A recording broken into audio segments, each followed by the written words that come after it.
So, hello everyone. My name is Jay. I'm an ML ops engineer who focuses on the operation side of machine learning and deep learning. Um, let's see. So, I don't even have slides today, but I built a demo project that can be used for everyone who's interested. Let me share my screen real quick.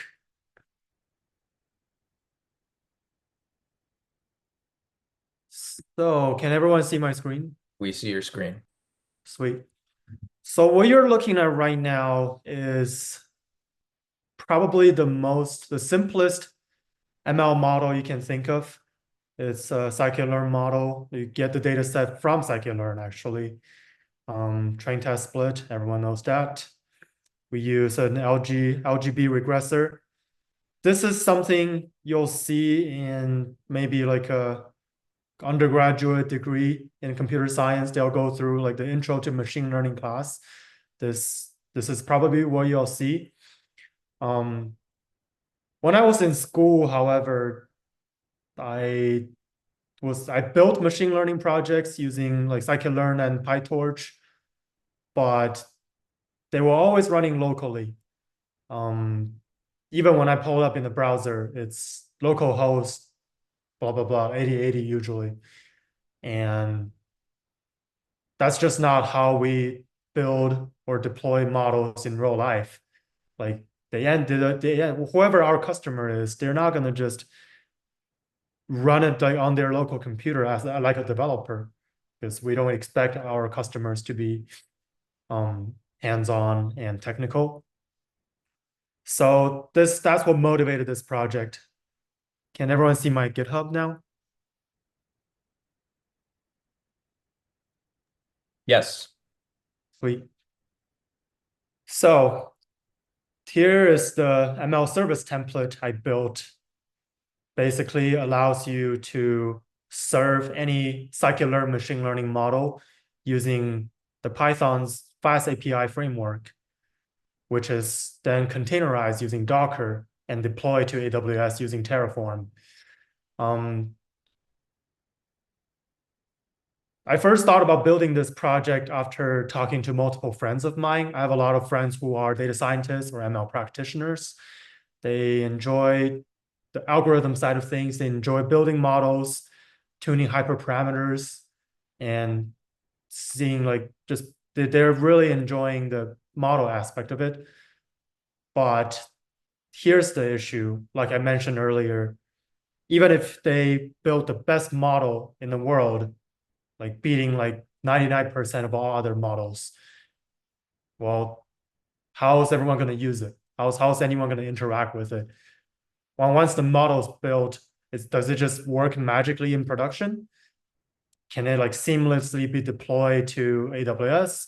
Can the customers interact from their own laptops without having to download the source code? Chances are no.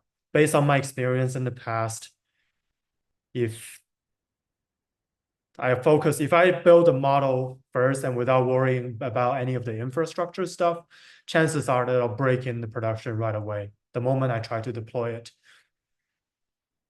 My experience as a DevOps engineer has taught me that the best way to productionize ML models is actually to build out the infrastructure first, even if it's with like the dumbest model, the simplest model possible. If we make sure that it works in production at the very beginning, before we even start building the model itself, then we can slowly build on top of that, adding layers of complexity little by little to the model, while always making sure that it works in production. That's what motivated this template. This is I'm dedicating this GitHub repo to obviously my friends, but honestly for everyone who's interested in eventually productionizing their ML model. Here are the resources I use to help build this project. Obviously, I'm not an expert in everything. There's a lot involved in the ML ops lifecycle, starting with getting the data all the way to monitoring in the end. Um, let's see.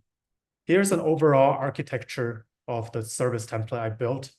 like I said, at the very beginning, like the very core of it is a circular machine learning model.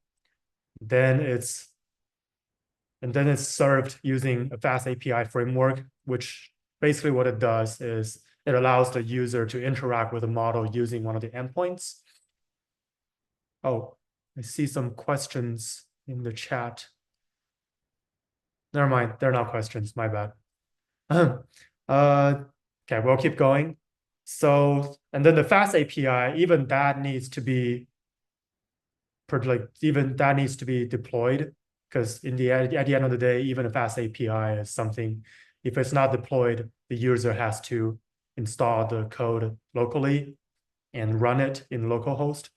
But we don't want that. We want it to be production ready. So then we containerize the fast API app using Docker.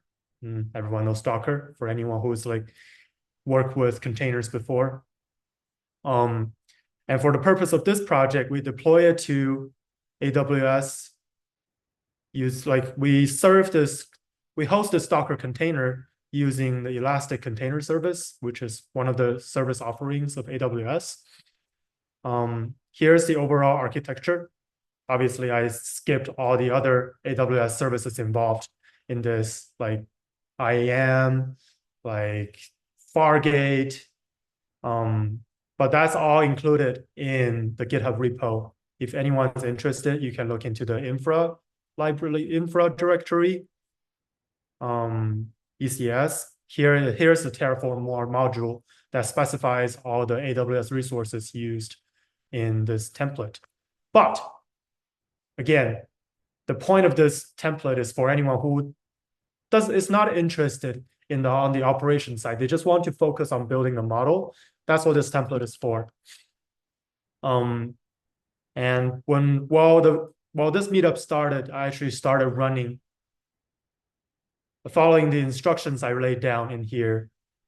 I started running the project, starting with making sure that AWS command line interface is installed on the local machine. You can see I ran that right here. It's already installed, so things just came out. And then creating the IAM user with enough permissions to do all the deployment, which I'll show you right now in my AWS console. Here is the IAM user we need to deploy this ML service to AWS. Here are the permissions. I've also included this as part of the screenshot inside the GitHub repo. Then the next step we do is to actually configure our terminal, which will be running Terraform from. We want to configure this terminal to use this AWS IAM user we just created. Sorry, this is just nitty-gritty details of the deployment side of things. So if you're only interested in developing the model, feel free to just follow the instructions, and you don't have to even dive deep into how IAM works. It's the ML ops engineers will take care of that, and that's me. And once you have AWS configured on your local machine and have Terraform installed, I provided a link that'll take you to the official Terraform documentation for you to install Terraform. Depending on what machine you use, you can just follow the instructions here.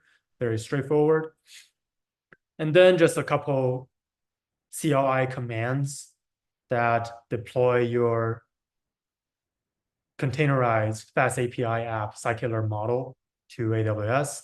Just run these commands, which I did in my terminal. I set up the Elastic container registry in AWS. I then pushed the Docker image to AWS. Oh, I actually forgot to have my Docker desktop running when I first ran it, so that's why I failed at first. But after this is what I'm talking about, by the way. Here's Docker desktop, and I highly recommend. Once I have that up and running, I push the Docker image to Amazon, and then deploy the infrastructure to AWS using Terraform, which is an infrastructure as code tool. Here are the resources it created in AWS, like IAM policies, ECS clusters. Again, don't worry about it if you're not interested in the operations side of things. Just simply follow the instructions I've laid out in the README, and you'll be good to go.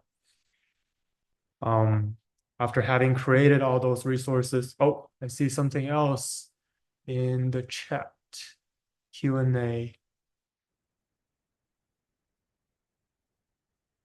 Okay, I see Sajid said the endpoints can take any type of data as an input of your model, like continuous data streams. Right now, the endpoint can only take one type of data. We'll get to this later, by the way. This will be at the end where like the next steps of this, oh, whoops. The next steps for this project. And just FYI, now that you mentioned it, this is the type of data that the model currently takes, because it's just a sample model right now. Like the point of this template is for anyone who uses this template to actually develop the model. So the model itself is up to you, the data scientists and ML practitioners. The template, all the template does is take care of the like infrastructure side of things for you. Okay, I see another question. Does it support horizontal scaling? Let's see, what do you mean by horizontal scaling? My understanding is auto scaling in AWS, meaning the service, like the EC2 instance scale up and down. I'm not sure if I understood it correctly. Definitely correct me if I'm wrong. I'll just type in, I'll just type a follow-up answer. The you Oh, okay, cool. Right now, yes, it does support that. It does support that. It's part of the Terraform module in here. Yes. And if it doesn't, feel free to, if it doesn't work, I haven't tested out the feature yet, but if it doesn't scale as you imagine it would, please open up a GitHub issue and I'll go fix that. Where are we? 1 second. Let me go back to my code. Where's my code? Oh, here it is. Sweet. Here are a bunch of AWS resources that got created. Let me just scroll to the bottom. Once the creation is complete, the output is the deployed fast API service. Let me just open it up for everyone. There it is. It's deployed to AWS cloud. It's not localhost. Like, take a look. You don't see the string localhost in there because it's in the cloud. It's not on the local machine. It's available to everyone. Let me just test out oh, I see another question. Any tips on making the AI model from researcher more robust or practical when implement into DevOps phase? That's a good question. Let me think about it. Making the model more robust. If I were an AI researcher, how would I do that?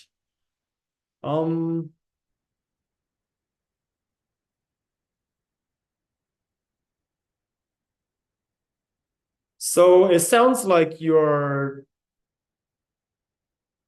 I'm trying to let me rephrase this question in my own words to make sure I understand it correctly. Are you asking how to optimize the model using DevOps best practices?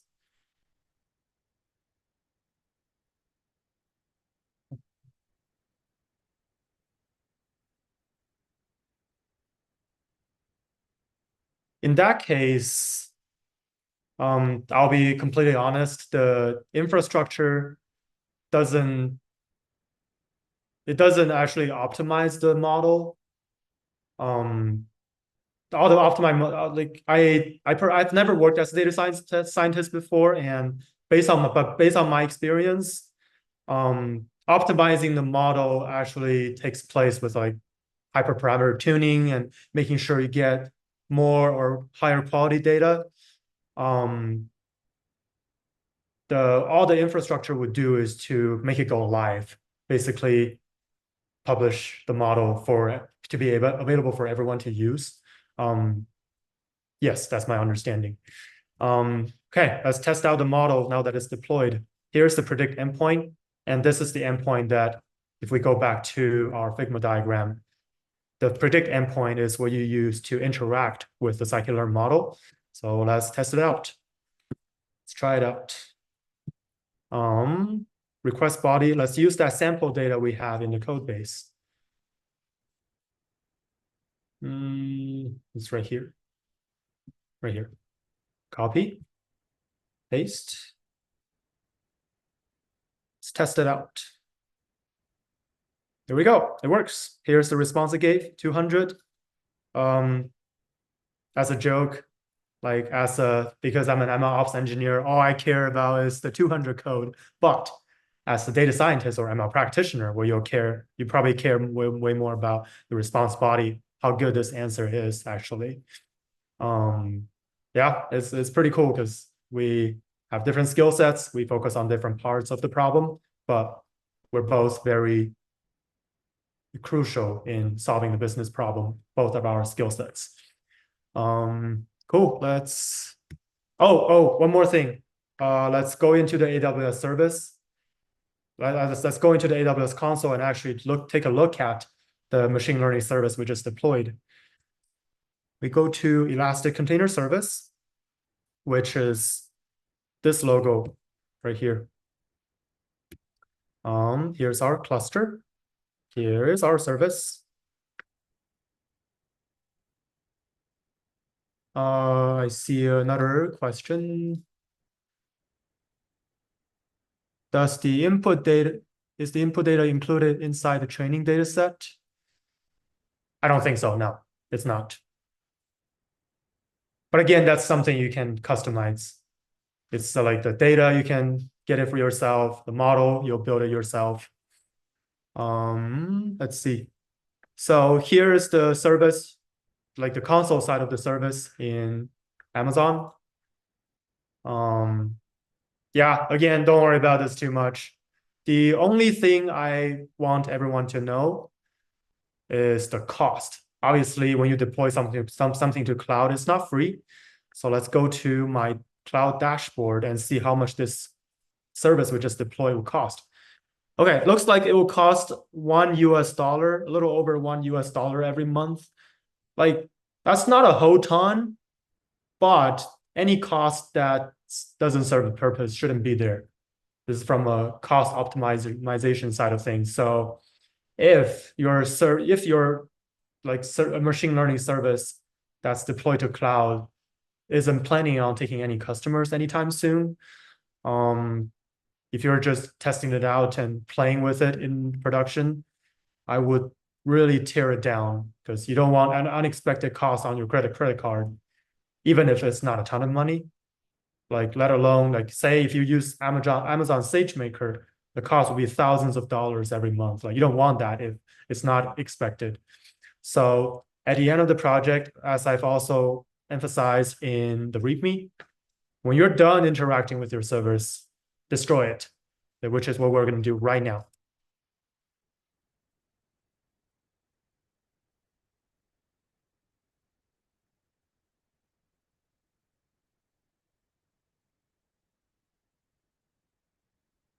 Okay, the destroying the services is starting. See, it's all the resources we created now are instructed to be destroyed. This will take a second, so I'm not gonna just let you watch this. It's boring. Like at the end, it will be done, and all the resources we created using Terraform will be destroyed in AWS. So it won't cost you anything because you destroyed it just in time. Cool. I think that's everything I have. And actually no, there's one more thing. Let me share my screen again. As for the next steps for this project, right now it's only this service on this service template only works with AWS. It only accommodates a scikit-learn, very simple scikit-learn model. As for next steps, we'd like to. Right now, I'm the only one working on this template. I might invite a couple friends along the way in the future. But our plan is to start making it library agnostic, meaning we wanted to also serve and deploy models, not only scikit-learn models, but also PyTorch, TensorFlow, and Keras models. And at the same time, we wanted to be cloud agnostic, meaning because not everyone uses AWS. Some people uses Microsoft Azure. Some people uses Google Cloud. And we want this template to also work with Azure and GCP. So we want this template to work for as many people as possible. Yeah, that's everything I have. Oh, speaking of which, let's see. Oh, it's still destroying. So yeah, we'll just leave it there. Yeah, let's see. There's how is Lambda compare to EC2 and hosting this kind of services? Oh, that's a great question. I actually haven't used Lambda to host ML services before, so I want to say something, but I don't want to mislead you. But I can definitely point you to the resources. Let me take a look at let me just do some quick Google search.